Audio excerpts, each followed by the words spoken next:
Friday morning காலையில் breakfast எல்லாமே சாப்பிட்டுட்டு வெளியே கிளம்பிட்டோம். எங்கே போகிறோம் அப்படின்னா வீட்டில் சுத்தமாக திங்ஸ் எதுவுமே இல்லை. ஸோ வாங்கலாம் அப்படின்னு சொல்லிட்டு ரிலையன்ஸ் தான் போயிருந்தோம். அங்கே பார்த்தீங்க அப்படின்னா இயர் எண்ட் ஆனதாலையும் அப்புறம் வந்து கிறிஸ்மஸ் இருக்கிறதுனாலையும் கொஞ்சம் சேல்ஸ் எல்லாமே போட்டிருந்தான். ஸோ ரொம்பவே பிஸியாக தான் இருந்துச்சு.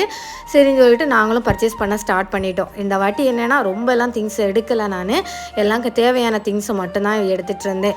ஒரு முடிவோடு தான் போயிருந்தேன். டப்பர் வேறு எதுவுமே எடுக்கக்கூடாது அப்படின்னு சொல்லிட்டு சரின்னு சொல்லிட்டு 2 கிளாஸ் ஐட்டம் மட்டும் தான் எடுத்திருந்தேன். அதுக்கப்புறம் வீட்டுக்கு தேவையான 2-3 திங்ஸ் அந்த மாதிரி தான் வாங்கியிருந்தேன். அங்கே பர்ச்சேஸ் பண்ணி முடியறதுக்கே லேட் ஆயிடுச்சு. அதுக்கப்புறம் வரும்போது லஞ்ச் எல்லாமே முடிச்சுட்டு தான் வீட்டுக்கு வந்தோம். வீட்டுக்கு வந்ததுமே எல்லா திங்ஸையும் எடுத்து அரேஞ்ச் பண்ணிட்டு தான் இருந்தேன். அங்கே வந்து இதெல்லாம் தான் வாங்கியிருந்தோம். இந்த கிளாஸ் கண்டெய்னர் வாங்கியிருந்தேன். இது வந்து ஸ்கொயர் டைப்பில் இருக்குது. எனக்கு ஃப்ரிட்ஜில் வந்து ஸ்டோர் பண்ணி வைக்கிறதுக்காக வாங்கியிருந்தேன். அதுக்கப்புறம் பர்கர் பன்னு அப்புறம் பட்டர் அந்த மாதிரி சின்ன சின்ன ஐட்டம்ஸ் தான் வாங்கியிருந்தோம். எல்லாமே அரேஞ்ச் பண்ணி வச்சுட்டு ஈவினிங் டைமில் வந்து இந்த ஸ்மைலி வாங்கிட்டு வந்திருந்தேன். அதையும் வந்து ஃப்ரை பண்ணி கொடுத்துட்டு சாப்பிட்டுட்டு இருந்தோம்.